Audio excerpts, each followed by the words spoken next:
It is January 2022, and that means it is time for the first Global in the Granite State podcast of the year. Thank you to everyone who listened last year and helped us crack 10,000 listens from 70 different countries. It is amazing to see the interest in these global discussions, and we are excited to bring you more engaging, insightful, and amazing discussions of top global issues. For those who are listening for the first time, thank you for joining. I am Tim Horgan, Executive Director of the World Affairs Council of New Hampshire, and your host of this podcast. Today, we are diving into the topic of the treatment of the Uyghurs in China and what can be done about it. It is clearly a big issue these days, with many countries implementing a diplomatic boycott of the Winter Olympics over this issue of human rights abuses. We are honored to bring you this timely discussion and hope you will learn a little bit more about what is going on in the country. We also hope you find some good suggestions at the end on ways that you can make your voice heard on this issue. Let's get started.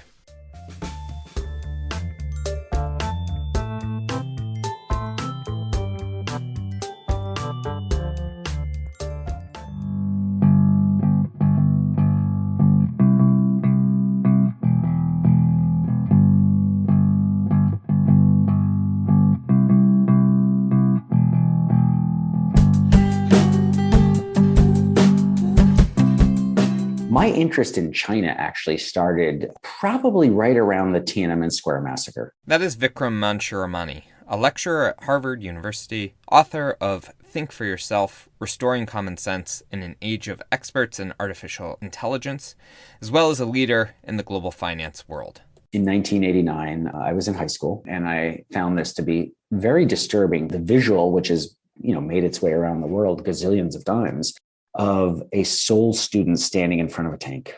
And it really inspired me to say, well, what causes that? What happens? Why is it that happens in the world? And yet I can sort of do what I want here in the United States. And so in college, I found myself interning with a former US ambassador, Jim Lilly, former US ambassador to China. In fact, he was the US ambassador to China during Tiananmen Square.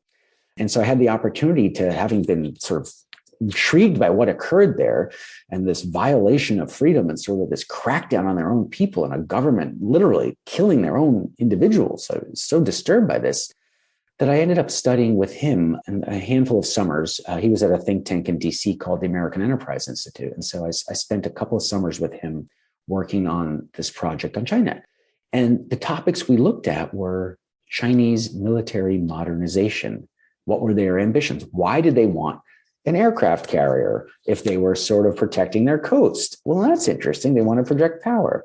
We looked at where they were developing military relationships. This was the early 90s. This was well in advance of the Belt and Road Initiative. And by the way, it all lined up.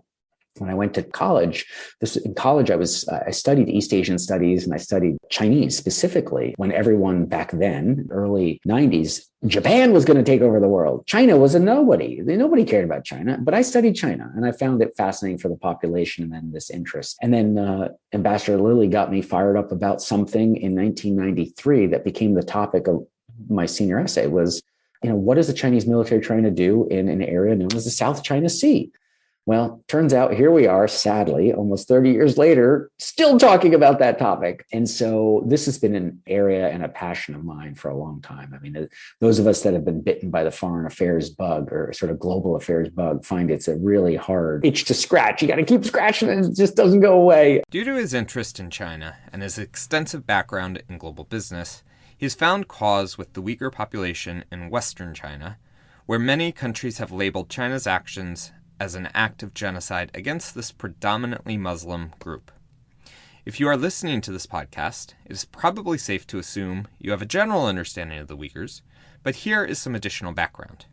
They are a Turkic-speaking people whose history is tied to Central Asia, with over 10 million residing in China today. They are one of the oldest Turkic-speaking people in Central Asia, and the majority consider themselves Sunni Muslim. China has been accused of detaining over 1 million Uyghurs in what China calls re-education camps and using them as forced labor. Part of what's really important to understand is that this is really part of Central Asia we're talking about, this Xinjiang region. And in fact, even calling it Xinjiang is giving into the Chinese Communist Party's description of it. Those who were from the area refer to it as East Turkestan. This was an area that was independent right up until 1949, when the Chinese Communist Party effectively occupied the area and claimed it under their control. It's been an area that has been associated with what, again, the Chinese Communist Party description is separatist movements.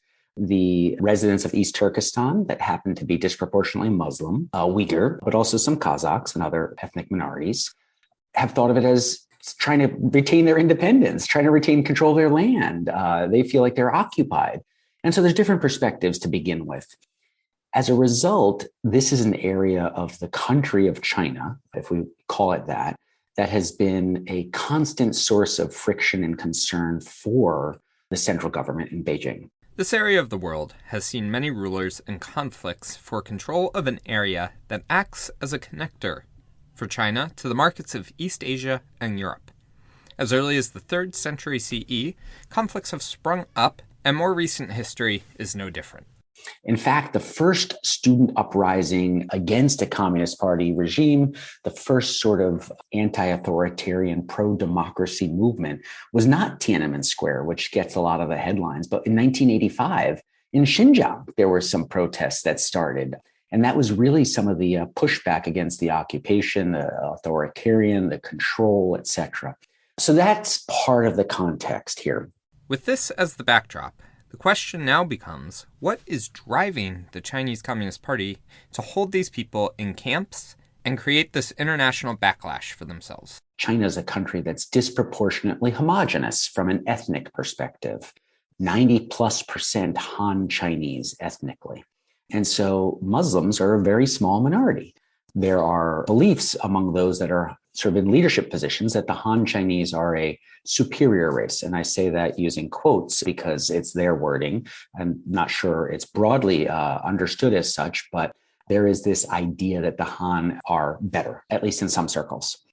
And so minorities are diluting the population. Minorities are potentially separatist in instinct. And then after September 11th, where the United States started this war on terror, minorities were also, such as the Muslim minorities in Chinese-occupied East Turkestan, as I will refer to it, or we can just call it Xinjiang, admitting that we're not giving into the Chinese description, that they were also extremists and possibly even worth labeling as terrorists. This enabled a whole bunch of political campaigns, I think is probably the best description, that the Chinese Communist Party took on in Xinjiang province, or again, Chinese-occupied East Turkestan. And that included this attempt to de-radicalize, or this war on terror. Now, to sort of be balanced a little bit, it's important to remember that there were some Uyghur minorities, terrorists that did have some violent acts against the Chinese government. And so, this is not a storyline without some reason. However, one person does not an ethnicity make. And so, having unfortunately a couple of bad actors gave the Chinese regime the political cover, at least domestically, to say, hey, this is a war on terror. We need to get rid of extremism at home, this separatism, these extreme terrorists that exist in Western China, we need to take care of them. And so that started what became the first of effectively known as two campaigns. One was this sort of attempt to quell extreme instincts, to sort of deal with the terrorist risks, et cetera, and the separatist risks. And then there was this effective homogenization campaign, which is what we're all hearing about, that effectively took place starting in 2017. Many international organizations and various governments have documented countless human rights abuses throughout the region, including forced labor, detention camps, sterilization, and an overall effort to stamp out their ethnic identity.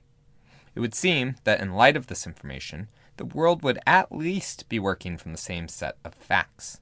However, that is not the world we live in today, and China and its allies have a counter-narrative that significantly downplays what is occurring.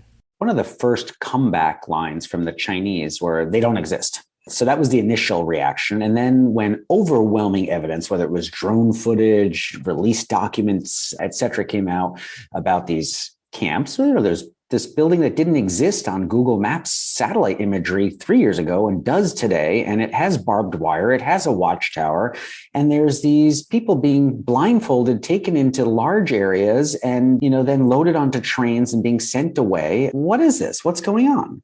And so then the Chinese government's reaction was, oh, these are re-education camps because we're trying to help.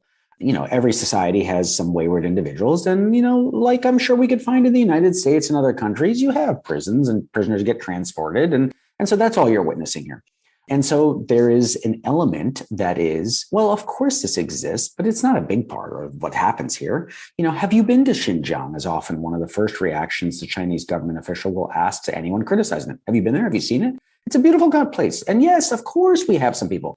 The accusations of genocide and the declarations of genocide that have been made by numerous organizations that are very thoughtful and, review a lot of evidence. The one organization I would point listeners to is if you do get a chance, in fact, if there's one resource I would encourage listeners to go dig deeper into is to visit the Uyghur Tribunal. The UK had an independent watchdog review lots of testimony and evidence that had been made public. And it came to some startling conclusions, including labeling it a genocide. They had a whole bunch of caveats around it, but they did effectively say there were crimes against humanity, there was torture taking place, et cetera. So I think that's part of the understanding of this debate. Well, A, is it widespread? B, there really aren't killing lots of people, right? I mean, so the regimes that are often analogized say, oh, in fact, I've even said, look, that it's worth thinking about whether or not this is an analogy that should be made with what happened in, the late 30s and 40s in Germany. The analogy breaks down because the Chinese are not using concentration camps in a way where they're literally exterminating or killing individuals. And so now with that said, I find it fascinating. And in fact, again, another piece, sorry, I can't help myself as an academic. I literally can't help myself. I have to give recommended readings out to individuals, et cetera. So apologies. But even the Holocaust Museum here in the United States published a report that's worth reviewing. And in fact, so I want to make sure that we understand there is debate here, but I'm not sure the debate is completely warranted. There are, in fact, different perspectives, but the evidence does strike me, whether it's from the released Xinjiang papers, there's all sorts of other data leaks. There was a German-born academic, Adrian Zenz, who's documented a whole bunch of these concentration camps. There's public information about mosque destruction using open source data. There's overwhelming evidence, in my opinion, that there is a lot going on. Now, is it widespread? Is it intentional? Is it linked to the Chinese government? Is it locally controlled or is it state orchestrated? These are debates. Now, I will tell you a recent report that just came out here, I think not even just a few months ago, that came out from the Australian Strategic Policy Institute. Again, for any listener that wants more information, it's called The Architecture of Repression, Unpacking Xinjiang's Governance. It very directly ties this straight through to the Chinese Communist Party in Beijing.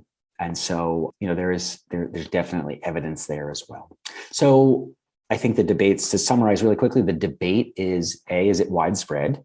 Or is this just, of course, every country has some wayward individuals that need to be sort of brought back into society. Then, they'll highlight the US recidivism rate with, criminals that go back. And so, hey, we don't want that to happen here in China. And so we're working on it. But again, I would also encourage individuals to look at that United States Holocaust Memorial Museum report. It's called To Make Us Slowly Disappear. If we go with the evidence that indicates this is a genocide and that it is being run by the Chinese Communist Party, that leads us to the next part of this global discussion, which is to say, what can and should we do about it? There's a wide range of options out there, but it would seem not all of them are viable nor necessarily wise courses of action. We will not see international military action anytime soon to resolve this issue, unless something drastic happens. With China sitting on the UN Security Council and the Human Rights Commission, it would be hard to see the United Nations being of much use here either. Many people would even question should the US and the international community do anything about this, as it is an internal domestic issue for China to handle, and we wouldn't want China coming into our country and trying to dictate our community policing practices. So, where does that leave us? The description of internal versus external, I think, is valid. Domestic issues should be perhaps dealt with domestically, except when they sort of rise to this level of crimes against humanity and sort of human rights violations, which I do personally believe that there are some universal rights that humans have. And I think violations of those become concerns for all of us on this planet. In fact, not just us, the United States as a government, but everyone. And in fact, I love it because the Uyghur tribunal, in their concluding statements, they explicitly didn't make any hardcore recommendations, but what they did say was that they hoped the public would recognize what is happening here, the outrage it should generate. And it said, in fact, I'm going to read from it really briefly here.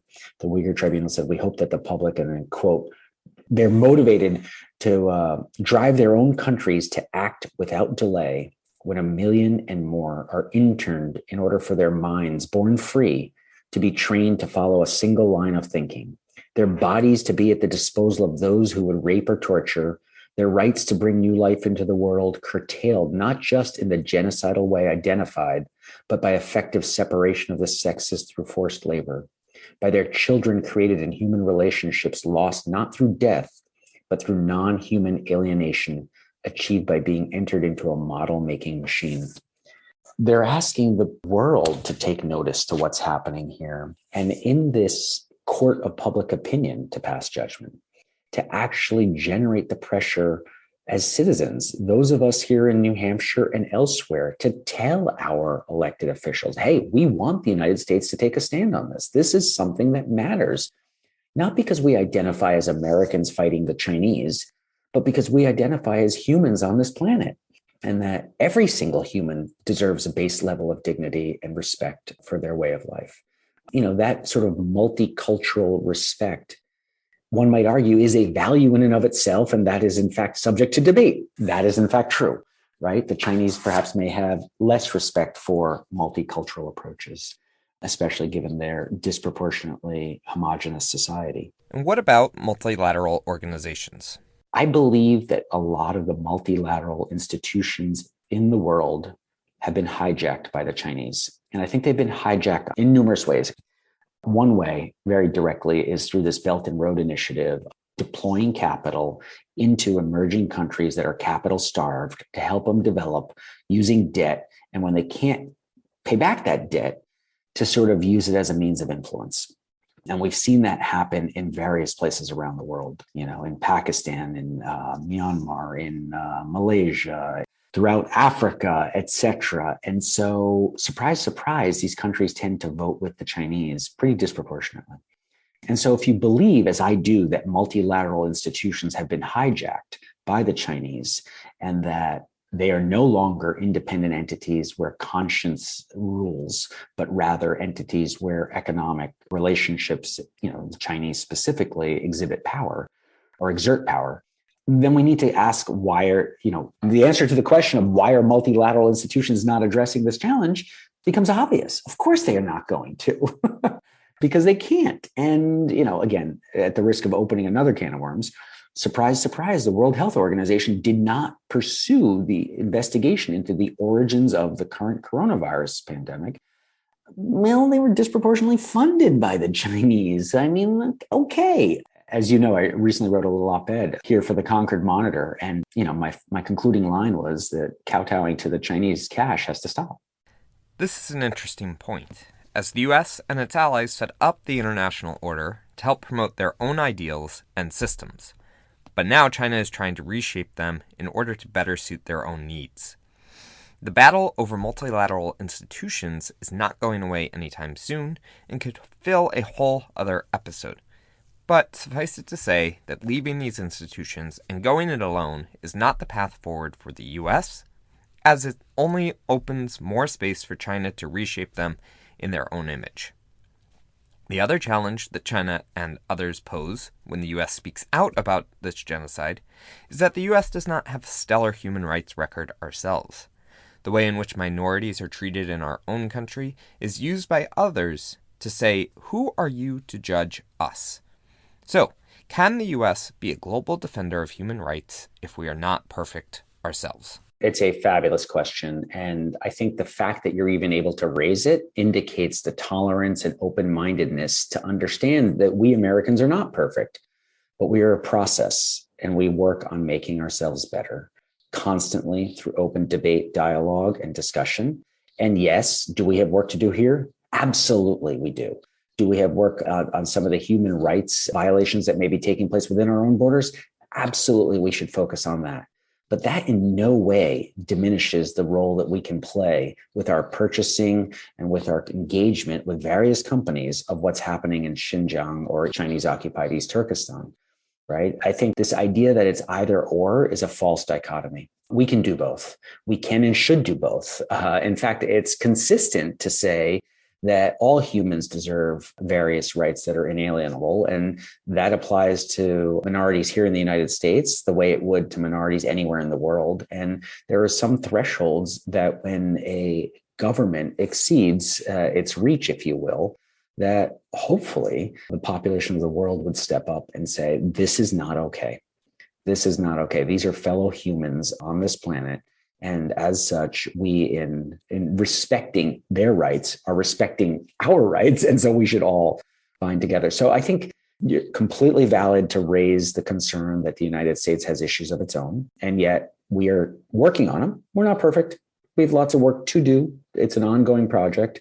But that doesn't mean we shouldn't pay attention to problems elsewhere in the world. As with many of the topics we delve into here, many people may find themselves thinking that this is too big of an issue for me to do anything about. I don't work in government. I don't have a large international business. I am just one person. However, there are a number of ways you can make your voice heard.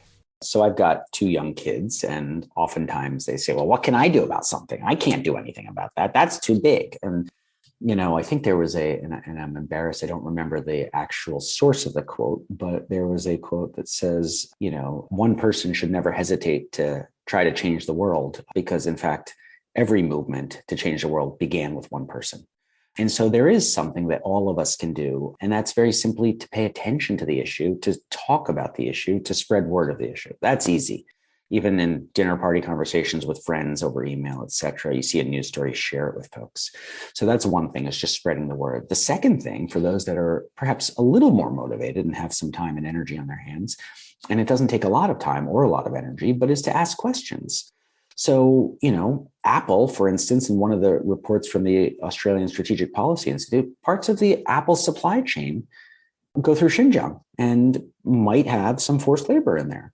Well, that's probably not okay. And my guess is if consumers understood that, they may be a little more concerned. And I think the publication of that report actually caused Apple to reevaluate some of its supply chain.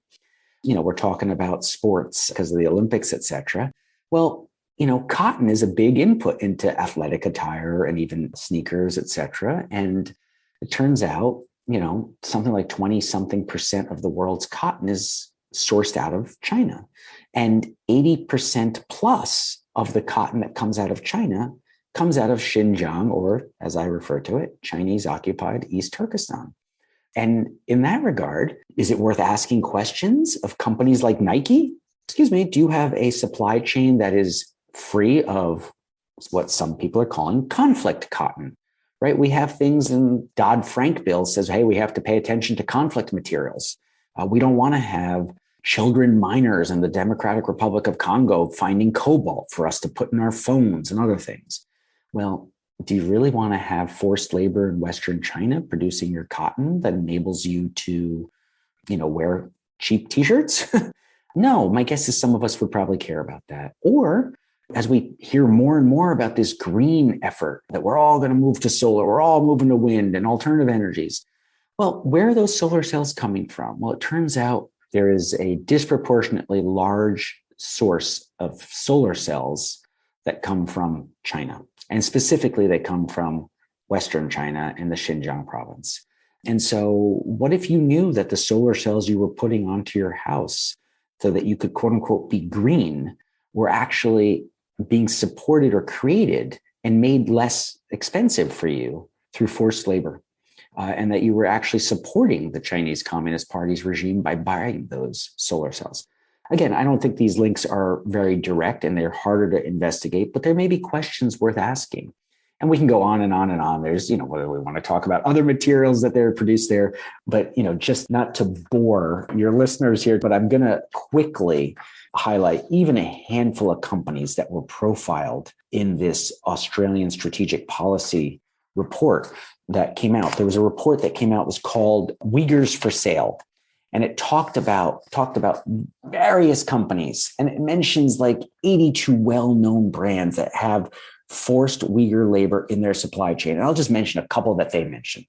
They say there's at least 82 well-known global brands in the technology, clothing, and automotive sectors, including Apple, BMW, Gap, Huawei, Nike, Samsung, Sony, and Volkswagen. And if you start thinking about Samsung and some of the other large companies and the fact that they may be getting a competitive advantage from a lower cost of labor in their components, and then you also connect those dots to say, wait, hold on, the South Koreans decided not to join the diplomatic boycott, and in fact are sending their government to Beijing for the Olympics.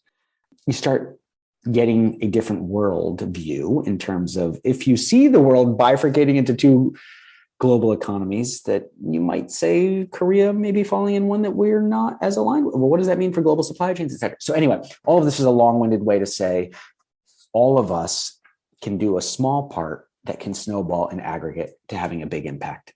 This rings true for many of the litany of global challenges that we all face today. From climate change to conflict resources to equality and justice, if enough people start making changes to their daily lives, then there is an opportunity to make big change.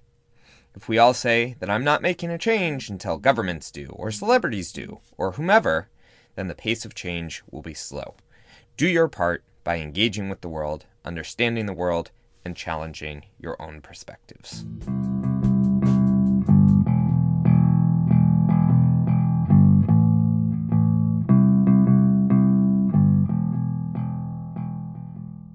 Thank you so much for taking the time to listen to this episode of the Global in the Granite State podcast. We really appreciate your interest in these discussions and are glad that you find them valuable. To help this program to continue to grow in quality and depth, please consider donating to the World Affairs Council of New Hampshire today. You can find the link to donate in our episode description, or simply visit our website at www.wacnh.org. As always, Tim Horgan is the host, editor, audio technician, producer, and anything else you can think of for this podcast. Our series audio is Admin by A.A. Alto, and our episode music is Genocide by Ethers. Thank you again, and we will be back next month with more engaging discussions.